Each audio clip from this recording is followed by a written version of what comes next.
বলছে আমার গয়না আছে, কেউ বলছে আমার কিছু টাকা আছে, কেউ বলছে আমার দলিল আছে, কেউ কেউ বলছে দিদি আমার ওয়াশিং মেশিনটা দেখতে পাচ্ছি। মানে যার যেরকম পেরেছি সবাইকে কর্পোরেশনের এইসব জেসিপির গাড়ির সাহায্যে নামিয়ে দেওয়ার ব্যবস্থা করেছি। যতক্ষণ যাদের বাড়ি ভেঙে গেছে, মাথার ছাদটা চলে গেছে, তাদের জিনিসপত্রটা যদি বাঁচিয়ে রাখতে পারি সেই জন্য আমি আপ্রাণ চেষ্টা করছি। এই বাড়িটা বা তার উল্টো দিকের বাড়িটা, ডান দিক বা দিকের বাড়িটা কিছু হবে না সেই পদ্ধতিতে ভাঙা হচ্ছে। আশা করি এখন যতটুকুনি ভাঙা হচ্ছে মনে হচ্ছে যে এই দুটো বিল্ডিংয়ের আশা করি কিছু হবে না, গড নোজ। তো কনফিডেন্স নিয়ে বলতে পারছি না। আমার বিশ্বাস গৃহহীনরা গৃহহীন হয়ে পড়বে না। ওনারা কাঁদছেন ঠিকই, কিন্তু এই কান্নাটা কাঁদতে হতো না যদি ওনারা আমাদের সঙ্গে একটু আলোচনা করতেন। তারা করছে, বাড়িটা যে হেলে পড়ছে সেটা আমরা কি করে বুঝবো? সামনা থেকে দেখতে গিয়ে তো আমরা কোনোদিন বুঝিনি বাড়িটা হেলে পড়ছে। বাড়ির লোকরা বুঝছে যে ওদের নিচতলায় যারা থাকে তাদের মেঝে থেকে জল উঠছে।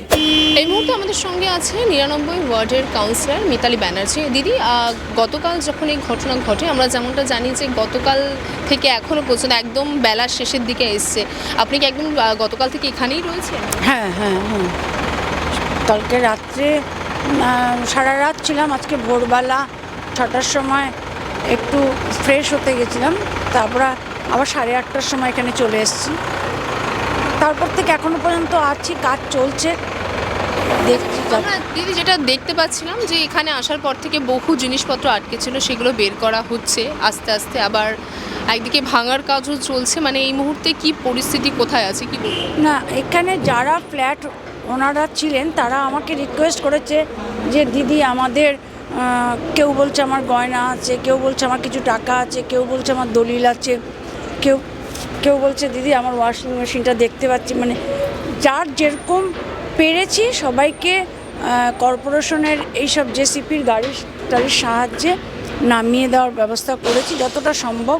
যার গয়নাগাটি ছিল সেগুলো ফেরত পেয়েছে, সব কিছুই ইনট্যাক্ট আছে। এখন পেছন দিকের অংশটা তো এখনও এসে হয়নি। আমরা যাদবপুর ইউনিভার্সিটি থেকে বিশেষজ্ঞকে আনানো হয়েছিল আমাদের কর্পোরেশন থেকে, প্রফেসর এসেছিলেন অধ্যাপক। তিনি একটা মোটামুটি একটা ডিজাইন দিয়ে গেছে এটা কিভাবে ভাঙলে পরে এই বাড়িটা বা তার উল্টো দিকের বাড়িটা, ডান দিক বা দিকের বাড়িটা কিছু হবে না সেই পদ্ধতিতে ভাঙা হচ্ছে। আশা করি এখন যতটুকুনি ভাঙা হচ্ছে মনে হচ্ছে যে এই দুটো বিল্ডিংয়ের আশা করি কিছু হবে না, গড নোজ। তো এটাই। আর সর্বোপরি যেটা বলবো যে সেটা হলো এত বড় একটা লিফটিংয়ের কাজ হচ্ছে। দেখুন, আমি এই ওয়ার্ডে কাউন্সিলর আমি 10 সালের 28শে জুন, মানে আমার খুব সম্ভবত ভুল না হলে তাই। আর বাড়িটা শুরু হয়েছিল প্রায় 9 সালের শেষের দিকে, মানে বাম আমলে এটা অনুমোদন। হ্যাঁ, সে বাম আমল থেকে চলছে এবং জলা জমিটাকে ভরাটও করেছিল বাম আমলে। আমরা এসে কোনো জলা জমি এই অঞ্চলে পাইনি, সবই ভরাট ছিল। সুতরাং প্রমোটাররা, তারা ডেভেলপার, যে বাড়িটা করেছে সে নিজেও একজন বিখ্যাত সিপিএম। মানে বাঘাযতীন বাজারে তার দোদণ্ড প্রতাপ, কখনো চালের দোকান, কখনো আলুর দোকান, এখন আবার শুনছি বেডিংয়ের দোকান, আবার প্রমোটিংও করে। মানে একটা রূপ মানুষের মধ্যে কত রকমের আছে রূপ, বোঝা গেল। সুতরাং তার এগেনস্টে এবং এই ফ্যামিলির ওনাদেরকেও বললাম আমরা যে আপনারা এত বড় একটা দায়িত্ব নিয়ে শুনলেন এখানে ভদ্রমহিলা বলে, আমরা বুঝতেই পারিনি যে জিনিসটা এইভাবে দাঁড়াবে।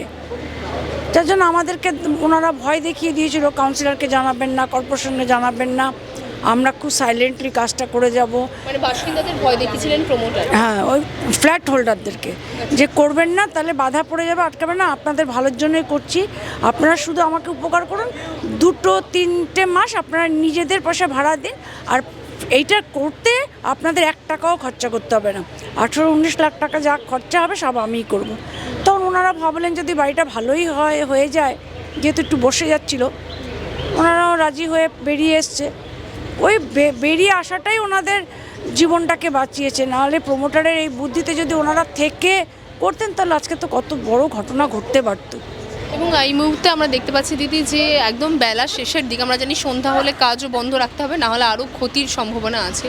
তো এখনও পর্যন্ত একদিন থেকে বেশি সময় তো লাগবে, কারণ জাস্ট বাইরের দিকটা একটু ভাঙা হয়েছে, ভেতরে এখনও পর্যন্ত সেই ভাঙার কারণ জিনিসপত্র নেই বার করতে। আমরা দেখলাম যে একদম বিকাল পার হয়ে গেছে জিনিসপত্রগুলো টেনে বার করতে করতে। হ্যাঁ, আমরা আসলে চেষ্টা করছি।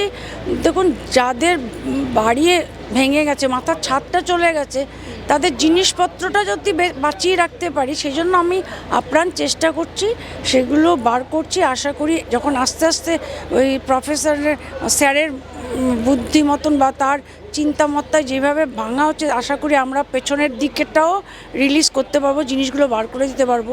এই জন্য একটু সময় লাগছে, কিন্তু আমার কথা হলো সময় লাগুক সে ঠিক আছে, কিন্তু আশেপাশের বাড়ির যেন আর কোনো ক্ষতি না হয়, কারণ এই বাড়িগুলো বহু বছরের পুরনো, রং টং চটা দেখলেই বুঝতে পারছেন।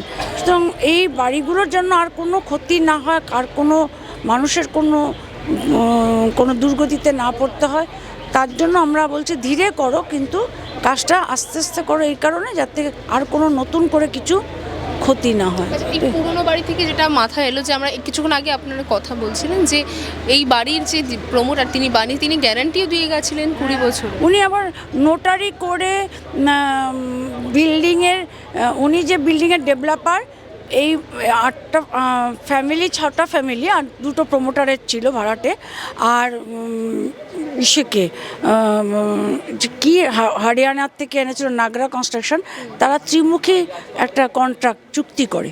তাতে লেখা আছে, দেখলাম, আমি পড়লাম, তাতে লেখা আছে যে 20 বছরের গ্যারেন্টি দিচ্ছে ওই নাগরা সে ডেভেলপারকে, যে কিছু হবে না। সেই মতন ওনারা রাজি হয়ে গেছেন। ওনারা সিদ্ধান্ত নিতেই পারেন, ওনাদের বাড়ি, ওনাদের সব কিছু।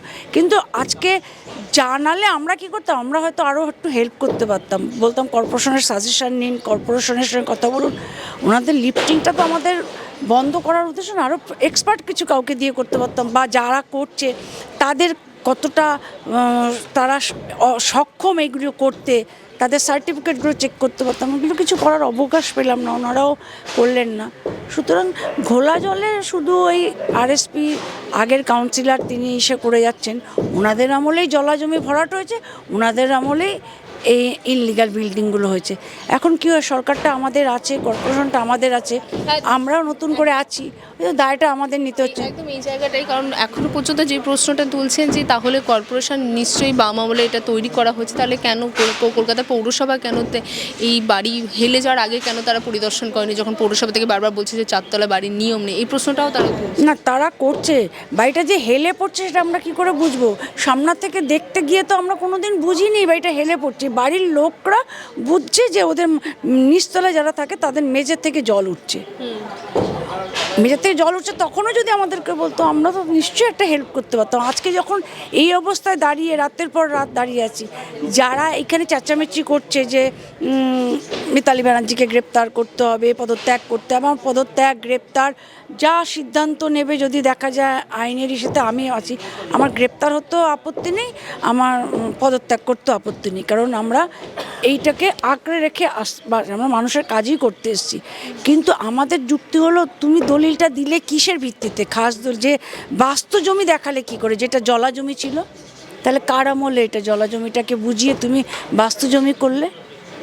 তার জবাব দাও, তার জবাব দাও। তিনি এই কথাই বলেছেন, আমরা দেখলাম যে তিনি বাম আমলে যে এটা অনুমোদন দেওয়া হচ্ছে, কথাটা বারবার তিনি প্রেস কনফারেন্সের মাধ্যমে বলেছে। কারণ আমরা তো জানতে চাইছি, তুমি যে দিলে, তুমি কিসের ভিত্তিতে দিলে? আর এখানে তো এইটা তো সিপিএম অধ্যুষিত অঞ্চল, এই পাড়াটাকে লেলিন পাড়া বলে। এই পাড়াতে আমরা মানে এখন অনেক কাজ করে টোরে, এই যেমন এই রাস্তাটা ছিল না, এই রাস্তাটাকে আমাকে বাম জামানে আমাকে আটকে দিয়েছিল 2010 সালে, করতে দেবে না, কি এটা নালা ছিল, আশেপাশের লোকগুলো করেছিল। আমি দিনের পর দিন পড়ে থেকে নালাটাকে সরিয়ে দিয়ে এত বড় চওড়া রাস্তা করেছি। তার বিশ্বানন্দ দাশগুপ্ত তো উনি প্রথম কাউন্সিলর এই ওয়ার্ডের, আরএসপি, তিনি রাস্তাটা ভাবলেন না, অথচ 4তলা বিল্ডিংগুলো করার জন্য অনুমোদন দিয়ে দিলেন, জলাজমি ভরাট করে দিলেন। তাহলে আগে তো দেবাশিস মুখার্জির উচিত বিশ্বানন্দ দাশগুপ্তের এগেনস্টে ওনাকে বলা যে ওনাকে গ্রেপ্তার করতে হবে। বিকাশ ভট্টাচার্যের আমলে এই বিল্ডিংগুলো হয়েছে 2009 মানি আর 10 মানি বা 8 মানি, তখন তো কর্পোরেশনটা ছিল বাম জমানার, 2005 থেকে 2010, তখন তারা চিৎকার করেনি কেন? কিন্তু এই ঘটনার পরেও তো তারা কোনো রকম বক্তব্য রাখছে না না, তারা খালি ও বলছে মিতালি ব্যানার্জিকে গ্রেপ্তার করতে। আরে তুই গ্রেপ্তার কর, তাহলে তো আগে বিকাশবাবুকে গ্রেপ্তার করতে হবে, তাহলে আগে তাড়াতাড়ি করে গ্রেপ্তার করতে হবে। এই কলতান হলো, আইরিশ হসপিটালটা হলো, অরবিট বিল্ডিংটা হলো, জলাজমি বুঝিয়ে কি করে করলে? এগুলো তো না করলে পারতো। তাহলে তোমরা নিজেরা করবে, তোমরা হলো কি বলো তো, ওই যে বলে না মানে কি বলতো, ওগুলোকে ভালো বলে না যে চোরের মায়ের বড় গলা, ওদের অবস্থা তাই, চোরের মায়ের বড় গলা। ওরা নিজেরাই বড় একটা চোর, ওরা এখন খুঁজে বেড়াচ্ছে। যারা ছিন্ন ভিন্ন হয়ে গেছে, মানুষের কাছ থেকে সরে গেছে, মানুষের মন থেকে সরে গেছে, তারা এখন একটু মাটি খুঁজে চাইছে। মাটি এখানে দেবে না। এটা অত্যন্ত শক্ত ঘাঁটিরা একসময় দক্ষিণ কলকাতার মধ্যে ছিল, মমতা ব্যানার্জি সাংসদ ছিলেন, মমতা ব্যানার্জি কিন্তু এখান থেকে জিতেছিলেন। আমি প্রথম একমাত্র কাউন্সিলর যে সিপিএমের জামানা তো এই পাড়াটা থেকে আমি জিতেছি মানুষের কাছ থেকে, এবং এখনো সেখানেই আছে। আমি এখনও সেখানে। আচ্ছা দিদি, একটা শেষ প্রশ্ন করবো। এখানে যেমনটা বললেন যে 6টি ফ্যামিলি আছে, তাদের জিনিসপত্র বের করা হচ্ছে, মানে এই ক্ষেত্রে কি পৌরসভার তরফ থেকে কোনো কি উদ্যোগ নেওয়া হচ্ছে তাদের পরবর্তী বাসস্থানের জোর? তো আমরা চাইছি যে বিল্ডিংটা বানিয়েছে সে একটা সিপিএমের হারমাদ, বাঘাযতীন চত্বরে হারমাদগিরি করেছে। যখন দক্ষিণ কলকাতার আন্ডারে ছিল তখন বাঘাযতীন বয়েজে ওর উপদ্রবে আমাদের মানুষ, পাবলিক সাধারণ মানুষও ভোট দিতে পারতো না। কখনো অবিভক্ত কংগ্রেস, কখনো তৃণমূলের জামানা, দিদি মমতা দি যখন আমাদের দক্ষিণ, তখনও ওর দাপটে ভোট দিতে পারেনি। তাহলে ওর এগেনস্টে বলছে না কেন বুঝতে পারছি না। একটা মুখ খুলছে না, যেটা সিপিএমের ডেভেলপ করেছে। সুতরাং আমরা বলতে চাইছি যেটা, যে যারা অপরাধী, ডেভেলপারকেও গ্রেপ্তার করতে হবে অবিলম্বে। আর ডেভেলপার যাকে নিয়ে এসেছিল, সে হরিয়ানার থেকে আসুক আর যেখান থেকে আসুক, তার কি আইডেন্টিফাই, তার কি তথ্য, তার কাজ করার কতটা ক্ষমতা আছে, দক্ষতা আছে, সে সার্টিফিকেট প্রেস করে, এবং তার এগেনস্টও আমরা এফআইআর করেছি। এবং এই বিল্ডিংয়ের যারা ওনার তাদের এগেনস্টও আমরা করেছি, কারণ তারাও আমাদেরকে কিছু জানায়নি। সবারকে এবার দেখুক আমাদের সরকার, আমাদের পৌর বোর্ড, আমাদের মহানাগরিক, আমাদের এই অঞ্চলের বিধায়ক আছেন, তারা তো একটা চিন্তাভাবনা করছেন।